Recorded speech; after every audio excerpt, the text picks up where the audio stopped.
Para calcular ese salario mínimo que se está negociando se toma como referencia el salario medio. Hoy hemos querido saber cuál es y cómo es la radiografía de los salarios en España.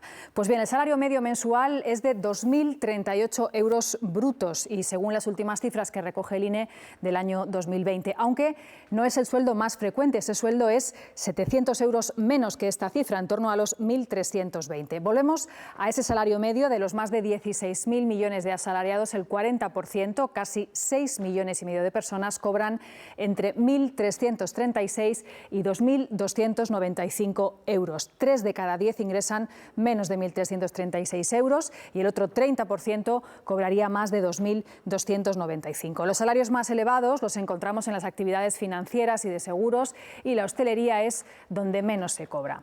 Y otro dato, las mujeres cobran menos que los hombres, entre otras cosas porque ellas trabajan en sectores menos remunerados y tienen más trabajos a tiempo parcial. Hemos querido comprobar cómo se vive con ese salario medio en dos ciudades donde el coste de la vida es diferente. Con un sueldo incluso ya pagas todos los gastos y te sobra a lo mejor un 10-15% del salario. El único ingreso que hay en la unidad familiar es el mío.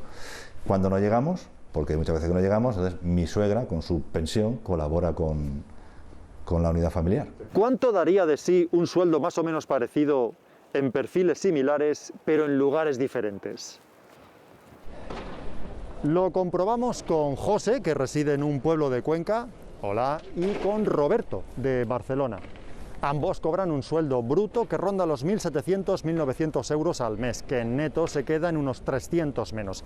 Son sueldos que están, por tanto, en ese margen, digamos, de salarios más habituales. Empezamos por Cuenca.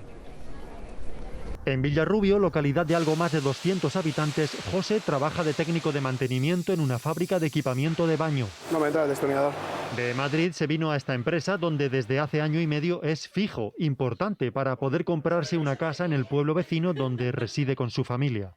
El gasto más fuerte que tengo de mi salario es la hipoteca, son 313 euros. Entre hipoteca y comida se pueden ir fácil de mi sueldo un 40%. En Barcelona, mayor mordisco le pegan al sueldo de Roberto, similar al de José, esos dos gastos, sobre todo la compra con las subidas sin freno de los precios.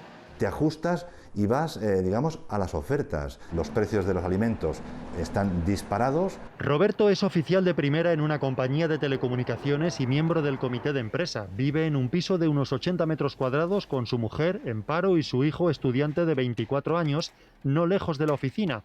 Por eso no se le va mucho en gasolina, pero en luz, agua, gas u otros gastos corrientes, la pensión de la suegra es muchas veces el único recurso.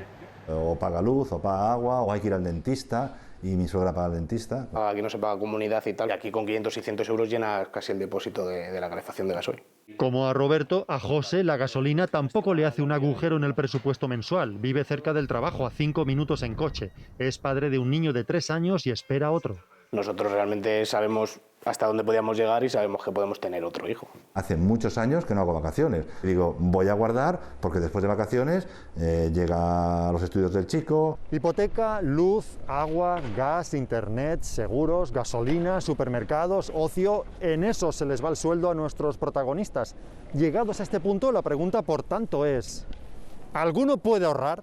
La mitad de gastos aquí los estamos ahorrando. Que en Madrid, por ejemplo, en solo hipoteca, en vez de un 20% se podría ir fácil un 60% del sueldo. No, se puede ahorrar cero. Vives el día a día. Y el que no tenga un poquito de colchón de antes que lo va consumiendo, se ve en este problema. Pues hoy también nos hemos preguntado en qué países se pagan los salarios más altos. Nos fijamos para ello en la Organización para la Cooperación y el Desarrollo Económico, la OCDE, que analiza los salarios de todos sus miembros comparando un indicador económico que marca el nivel de vida. Es lo que se denomina la paridad del poder adquisitivo. Pues bien, teniendo esto en cuenta, Estados Unidos es el país donde se pagan los salarios más elevados, 60.600 euros. De entre las grandes economías destaca Alemania, que se sitúa por encima de la media de la OCDE. Por debajo está España, en el puesto 23 de 35, con algo más de 33.000 euros. Es una cifra muy similar a la de Italia. Tenemos que volver a América para encontrar el salario medio más bajo. Es el de México, que no llega a los 14.200 euros. Hemos estado con españoles que trabajan en algunos de estos países para comprobar cómo son sus salarios allí. Cristina Villalibre es el típico caso de ingeniera española que viene a Alemania en 2012, plena crisis todavía en España, recién licenciada en busca de trabajo. Fue empezando con una empresa más pequeña, con condiciones peores, aceptando condiciones que quizás un alemán no aceptaría, pero bueno, pues empecé un poco así para entrar en el mercado laboral. Estudiar alemán, un máster, dispuesta a asumir sueldo menor que sus colegas alemanes. 3 años después empecé a tener ofertas que ya estaban adecuadas a mi educación, pero aún así económicamente pues, el nivel no era tan elevado como el que un alemán querría tener. En la multinacional donde trabaja ahora, las diferencias con sus colegas alemanes ya han desaparecido. Puede tener un sueldo de un ingeniero entre 60.000 y 80.000 euros al año.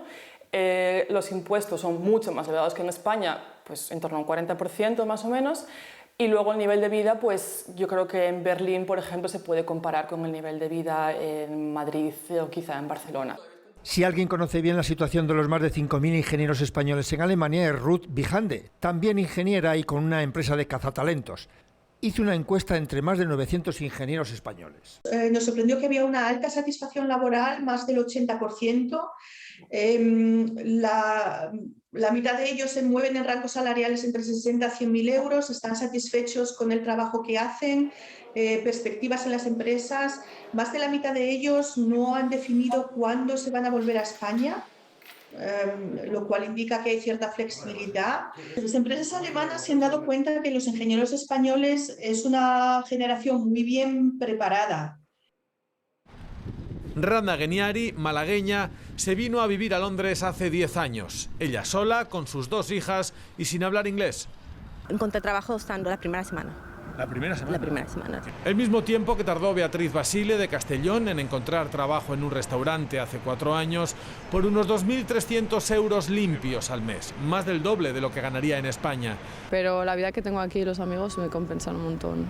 Es lo mismo que gana Randa, ya como supervisora de la tienda, y lo que cuesta el alquiler de su apartamento. Pero como madre soltera cuenta con ayudas sociales para pagarlo. Si trabajo jornada completa sería, pues te hacen creo que un 50% o 25%, pero si estás trabajando media jornada, tienes un 80%.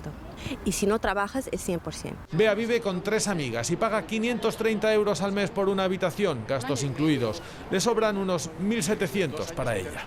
Que si me quedara sin trabajo, el Estado yo creo que me pagaría el alquiler. Tú pides la ayuda hoy y ya pues a las 2 semanas te dan el dinero, te pagan el alquiler. Tras el Brexit, el Reino Unido ha cerrado la puerta a los trabajadores europeos que buscan un empleo no cualificado. Así que Randa y Beatriz tienen menos competencia.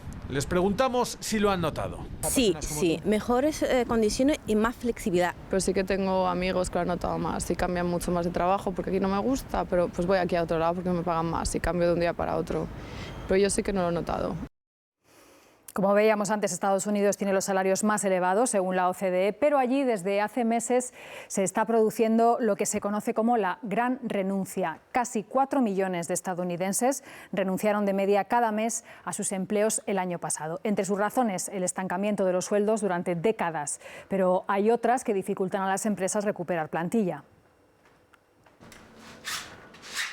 Hasta hace unos meses, Lili era productora de televisión, un trabajo bien pagado, pero demasiado estresante. La pandemia, como a muchos otros jóvenes, le hizo replantearse la vida y empezó a descubrir que pintar le resultaba liberador. I loved my job. It was my dream job. Y dejé mi trabajo, me encantaba, nunca pensé que iba a hacerlo. I think the pandemic and everything really made us stop and realize like, okay, wait. Pero la pandemia me hizo parar y pensar que podía hacer otras cosas. Es difícil, pero hay que intentarlo, nos cuenta. Ahora asegura, tiene tiempo y ha retomado el control de su vida y gana dinero con sus cuadros, haciendo lo que le gusta.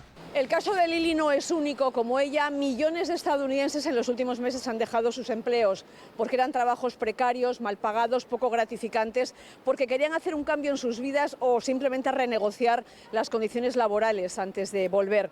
Es lo que se conoce como el fenómeno de la gran renuncia y que ha supuesto toda una revolución en el mercado laboral en Estados Unidos. Un momento histórico en la renegociación de los derechos laborales en Estados Unidos. La última vez que tuvimos este momento histórico fue después de la de la Gran Depresión de los 1930. Nos lo cuenta esta experta en el mercado laboral estadounidense, quien nos dice qué es lo que ahora están buscando los trabajadores. Tienen que renegociar y ofrecerles más flexibilidad, mejores salarios, más vacaciones tal vez, permitirles de trabajar de la casa y ofrecerles bonos. Los que renuncian tienen algo importante a favor. En Estados Unidos sobran empleos. Hay 2 vacantes por cada desempleado y una gran flexibilidad laboral.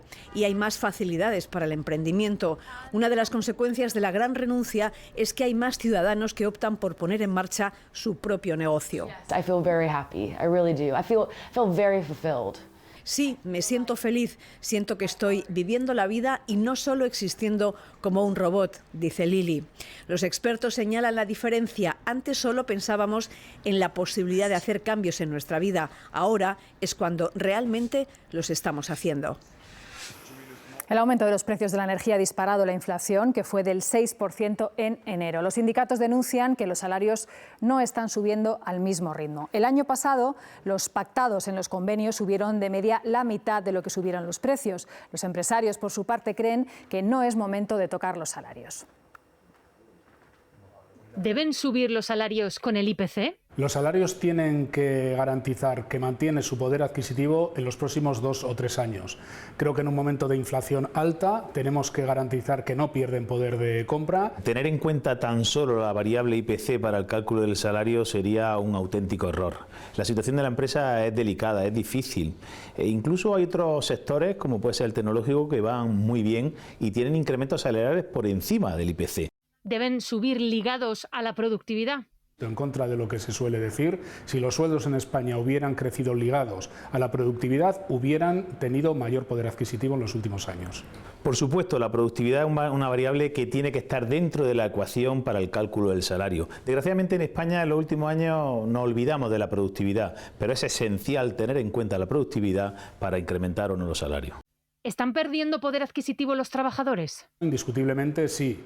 Hay una subida de precios muy intensa que no tiene nada que ver con los salarios. El 66% de la subida de los precios tiene que ver con la evolución de los precios energéticos y los sueldos están sufriendo la inflación. Esta subida de precios, esta inflación está castigando a los trabajadores y también castiga a la empresa. Yo creo que es el momento, y la empresa lo está haciendo, que empresa y trabajadores nos ajustemos el cinturón y por supuesto no alimentar una espiral inflacionista.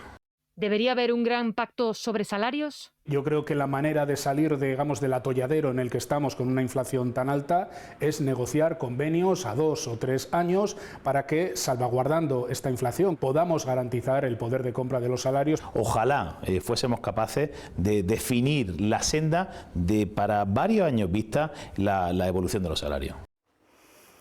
Pues patronal y sindicatos abogan por vincular el alza de los salarios a la productividad, que es precisamente uno de los talones de Aquiles de nuestra economía. Hoy está con nosotros nuestro compañero Arturo Lopo. Arturo, buenas noches. Cuéntanos exactamente qué es esto de la productividad.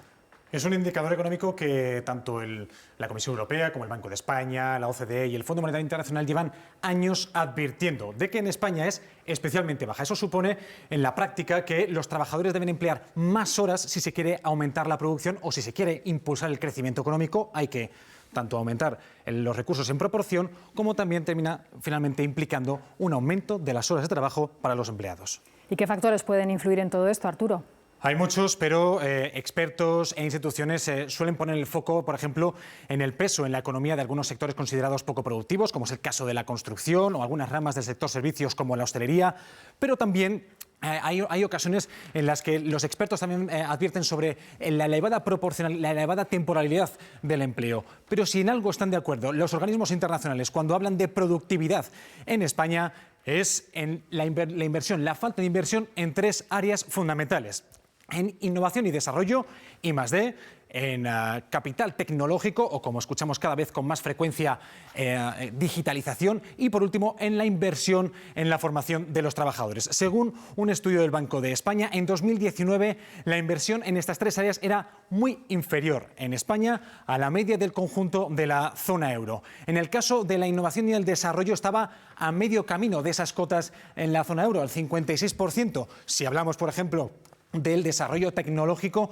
ese nivel de inversión, hay una brecha muchísimo mayor, de casi 56 puntos porcentuales, mucho más reducida en cambio que la que hay en formación, en la inversión que va dedicada a la formación de los propios trabajadores. Pero, ¿qué ha provocado todo esto? La productividad de todos los factores en España ha ido empeorando con el paso de los años, si tenemos en cuenta, sobre todo, el año 2000, el nivel de productividad que hubo en el año 2000 como referencia. De esa forma, y pese a la mejoría que se ha experimentado en los últimos años, la productividad total en España es, a día de hoy, respecto a los niveles que se vieron en 2010, casi un 15%. Un nivel de declive mucho más acentuado, por ejemplo, que en la zona euro y que en Alemania. Por tanto, una asignatura pendiente todavía, la de la productividad en España, que lastra el crecimiento económico, pero que también repercute, en cierto modo, finalmente, en los salarios. Gracias, Arturo, por todos estos detalles.